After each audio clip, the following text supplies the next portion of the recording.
بسم اللہ الرحمن الرحیم۔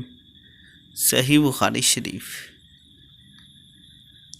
ہم سے احمد بن یونس اور موسیٰ بن اسماعیل دونوں نے بیان کیا، انہوں نے کہا ہم سے ابراہیم بن سعید نے بیان کیا، انہوں نے کہا ہم سے ابن شہاب نے بیان کیا، وہ سعید بن المسیب سے روایت کرتے ہیں، وہ ابو ہریرہ رضی اللہ عنہ سے کہ رسول اللہ صلی اللہ علیہ وسلم سے دریافت کیا کہ کون سا عمل سب سے افضل ہے؟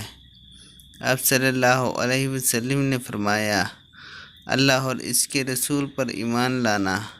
کہا گیا اس کے بعد کون سا؟ آپ صلی اللہ علیہ وسلم نے فرمایا کہ اللہ کی راہ میں جہاد کرنا۔ کہا گیا پھر کیا ہے؟ آپ صلی اللہ علیہ وسلم نے فرمایا حج مبرور۔